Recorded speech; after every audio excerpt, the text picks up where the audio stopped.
नमस्कार, स्वागत है आपका। योगी आदित्यनाथ के भाग्यनगर कहने के बाद ओवैसी ने बीती शाम, प्रचार खत्म हो रहा था, आखिरी में यानी जब शाम ढल रही थी तो उन्होंने एक स्टेटमेंट दे दिया। स्टेटमेंट विवादित था या नहीं इसका फैसला आप कीजिएगा।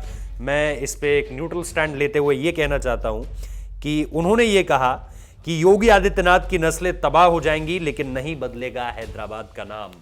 योगी आदित्यनाथ का ये कहना, सबसे पहले तो ये कहां से आई पूरी की पूरी बात, उसको आप समझ लीजिए। दरअसल अगर हम कल की बात को छोड़ दें और चले जाएं सीधे 28 तारीख की शाम को, जहां योगी आदित्यनाथ एक रैली को संबोधित कर रहे थे और उन्होंने कहा कि जब फैजाबाद को अयोध्या किया जा सकता है, इलाहाबाद को प्रयागराज किया जा सकता है, तो फिर क्या दिक्कत है भैया, हैदराबाद को भाग्यनगर क्यों नहीं कहा जा सकता। और वहां पर श्री भाग्य लक्ष्मी जी का एक मंदिर भी है, जहां कल यानी 29 तारीख को देश के गृह मंत्री अमित शाह ने तकरीबन आधे घंटे पूजा अर्चना की पूरी की पूरी। तो इसके साथ ये भी कह सकते हैं कि उन्होंने आधे घंटे का वक्त बिताया वहां पर, 10 मिनट जो है पूरी की पूरी पूजा हुई और मंत्रोच्चार वहां पर हुआ और उसके बाद वो वहां से निकले। यहां पर उनके अलावा कई और नेता, बड़े नेता, जिसमें जेपी नड्डा का नाम आप जोड़ लीजिए, जिसमें सीएम योगी का नाम आप जोड़ लीजिए, स्मृति ईरानी भी यहां पर पहुंची थी।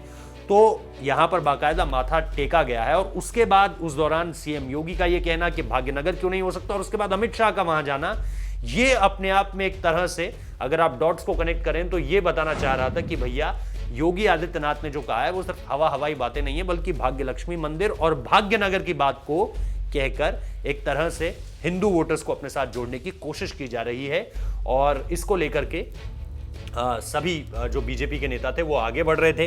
लेकिन इसी बात पर जो भाग्यनगर वाली बात थी सीएम योगी आदित्यनाथ की कि हैदराबाद का नाम भाग्यनगर क्यों नहीं हो सकता, उस पर ओवैसी ने बोला है और यही सीधे सीधे कहा है कि नस्लें तबाह हो जाएंगी लेकिन नहीं बदलेगा हैदराबाद का नाम।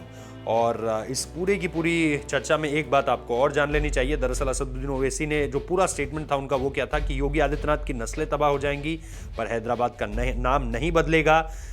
इसके अलावा उन्होंने ये भी कहा कि हैदराबाद निकाय चुनाव के लिए एक चुनाव कार्यक्रम के उन्होंने ये कहा कि अब चुनाव हैदराबाद और भाग्यनगर के बीच है, अगर तुम हैदराबाद का नाम नहीं बदलवाना चाहते तो मजलिस के लिए वोट करो, यानी ओवैसी के लिए वोट करो। तो ये पूरा का पूरा ये स्टेटमेंट है। आपको पता है कि ये चुनाव, एक स्टोरी हमने और की है वो भी आपको देखनी चाहिए कि इस चुनाव में बीजेपी ने दरअसल अपना सब कुछ क्यों झोंक रखा है और अगर बीजेपी के एंगल से इसे समझें तो ये कहानी किस तरफ जाती है और अगर आप राजनीतिक दृष्टिकोण से इसे समझे तो ये कहानी किस तरफ जाती है, वो कहानी भी आप जरूर समझ सकते हैं, ताकि आपको पता चले कि ये जो निकाय चुनाव हैं इनको लेकर के इतनी हाय तौबा क्यों मच रखी है। ओवैसी का तो ये भी कहना था कि बस अब डोनाल्ड ट्रंप का आना रह गया, बाकी तो हर कोई आ गया है यहाँ पर बीजेपी के लिए चुनाव जितवाने के लिए, तो अब सिर्फ डोनाल्ड ट्रंप का आना बाकी रह गया है। अब देखते हैं इस पूरे के पूरे मसले पर क्या सीएम योगी रिएक्ट करेंगे, क्योंकि पहला बयान एक तरह से आप समझ सकते हैं सीएम योगी की तरफ से आया, लेकिन उन्होंने ओवैसी के खिलाफ नहीं कहा था, उन्होंने अपना एक स्टेटमेंट दिया था जिसके लिए वो जाने जाते हैं। इसके बाद ओवैसी ने